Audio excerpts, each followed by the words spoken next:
Hey guys, welcome back to the channel. Fabrizio Romano here as always to keep you posted on the transfer market. Today, as usual, guys, many things to say. We have to talk about several players, several stories.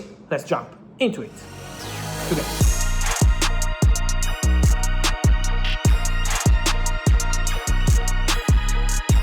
Here we go, guys, always updates for you, always news for you every single day here on the channel. Don't forget to be part of the family, so subscribe, comment every day. We are here updating you. Today, let me start where I finished the week, because the exclusive bomba on Saturday really hit like crazy. Arne Slot leaving Liverpool, Andoni Iraola the clear favorite to become the new coach, all in the same news, no other ways, no doubts. Slot leaving, Iraola coming. And now the conversations between Iraola and Liverpool hierarchy are advancing very well, with the here we go getting closer. It's just about the length of the contract, the salary. They are discussing, but the agreement is very close, and so Iraola fully expected to become the next Liverpool boss. And don't forget also that Iraola has a very good connection with Richard Hughes. Richard Hughes is Liverpool director who used to work at Bournemouth, knows Iraola very well, knows his style, knows how he plays, and knows also how good is Iraola when sometimes it happened at Bournemouth that players were getting sold,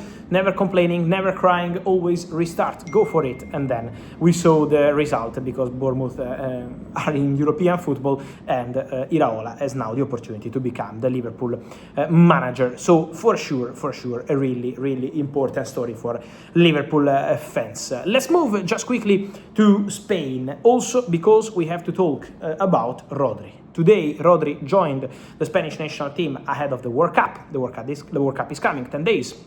And Rodri says about his future, when asked about Real Madrid, he says it's normal to have some links, it's normal to have some rumors, it's normal to have some stories. Now I'm focused on the World Cup, and then we will see after that what happens. So it's not Rodri going there and saying I'm 100% staying at Manchester City. Rodri is keeping options open ahead of the summer transfer window. What's the Rodri situation, guys? Has not changed since end of April, May. I told you that Manchester City have offered a new contract to Rodri.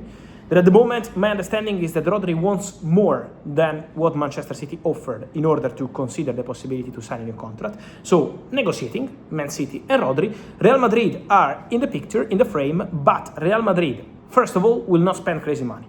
So Real Madrid will not go like crazy on Rodri, will not put crazy money on the table for a player out of contract in 2027. So, or Rodri becomes available for a normal, I would say cheap price. Otherwise, Real Madrid will decide for different targets and eventually consider Rodri if he will be a free agent in 2027. So this is the scenario.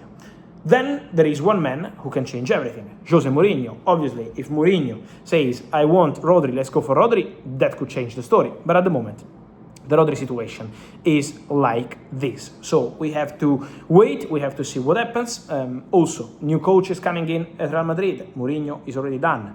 New coach is coming in at Manchester City. Maresca is already done, signed, completed. So these are the things that will also impact now the timing. And moving to Spain, France, I would say in this case, because Monaco, after a meeting with Jorge Mendes over the weekend, have closed the deal to sign Ansu Fati on a permanent transfer. Ansu says goodbye to Barcelona. It's over between Ansu and Barcelona. Remember what I told you with the exclusive story at the beginning of May, when I told you about this deal being agreed. Barcelona will not have a buyback clause for Ansu Fati. Obviously, there is an affection, there is love between Barcelona and Ansu Fati. So if one day Barca want to bring back Ansu Fati, they will always have a priority in the player's mind. But there is formally in the contract no buyback clause, no priority for Barcelona. They have an important sell-on clause. So there is a sell-on clause in the contract, and so obviously, if one day Barcelona want to re-sign Ansu Fati, they would pay significantly less than other clubs, because they have a big percentage on future sale. So this is the agreement. Ansu Fati is represented by Jorge Mendes, same agent of Philippe Luis, the new manager of Monaco, a big news exclusive in France on Thursday. Philippe Luis, new coach of Monaco, and now they are ready to continue together. In terms of official statement, it could go later on, for a matter of balance, of course. This is why, at the moment, it's still not official, but it's considered as a verbal agreement. Moving into France, Paris Saint-Germain, back-to-back champions of France. So again, congratulations, champions of France, and then obviously Champions League winners against Arsenal. For Paris Saint-Germain, we will talk very soon about the incomings, because Paris Saint-Germain have started working a few weeks ago behind the scenes with Luis Enrique, with Luis Campos, with Nasser Al-Khelaifi, all together about the targets for the summer, but there are some players who can leave Paris Saint-Germain to make some space, to make some room, to play more regularly. Obviously, all players are happy at Paris Saint-Germain. I think it's probably the best place to be in this moment in football, but players also want to play at some point. And so, Gonçalo Ramos, I told you in April, Gonçalo Ramos will leave Paris Saint-Germain. It's guaranteed, it's decided. Gonçalo will go and will try a new chapter this summer. So the expectation is for him to go. Then, in football, we never know, but as of today, the plan is for Gonçalo Ramos to leave Paris Saint-Germain.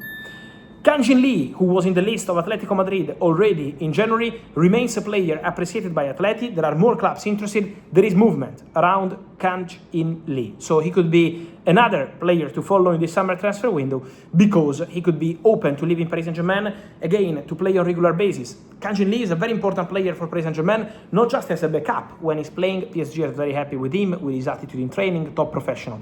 Also on the commercial point of view, on the Asian market, Kang-in is a very important player, but he also wants to play football on a regular basis. And so the exit of Kang-in is a serious possibility. And then, in terms of goalkeeper, Lucas Chevalier joined Paris Saint-Germain 1 year ago to be the first goalkeeper, to replace Gianluigi Donnarumma, who joined Manchester City, but he's not playing. Safonov is the starting goalkeeper, and Chevalier is not happy with the situation. He lost the World Cup. Let me say also in this case, fantastic professional. All these guys have been fantastic under Luis Enrique. So also Lucas Chevalier never created any problem, always supportive with Safonov, always helping, but he also wants to play. He's not going to the World Cup, he was hoping to have the opportunity, then when you don't play, you have this kind of setback. So for Chevalier, there will be solutions to be explored on the market, and we will see how PSG will be able to find a way for Lucas Chevalier. But these three players could be out of PSG in the upcoming weeks. And then, guys, the big gem on the market.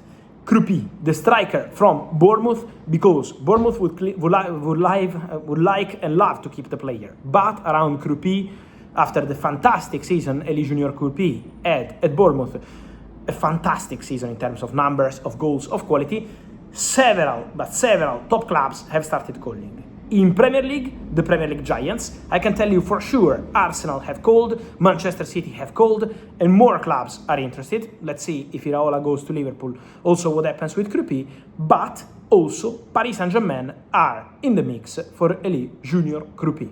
Paris Saint-Germain had some contacts, Paris Saint-Germain took some information on the player, and Paris Saint-Germain really appreciate him, have a very good connection with his agents. So, Premier League giants, Arsenal, Man City, let's see what happens with Liverpool with Iraola, and now also Paris Saint-Germain in the mix with Kroupi.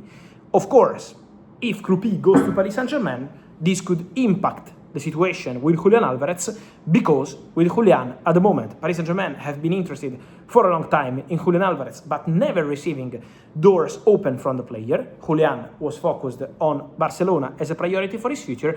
Obviously, if Kroupi goes to Paris Saint-Germain, this would end their interest in Julián Álvarez. But the Julián Álvarez future depends also on what the player decides to do, and at the moment the player has not opened doors to Paris Saint-Germain. And so, guys, tell me your thoughts on all these stories, from Iraola to Rodri, Ansu Fati, the Paris Saint-Germain exits, and then Kroupi, Julián. Your feeling, guys, here in the comments. Like this video, turn on the notification bell, subscribe to the channel. See you soon.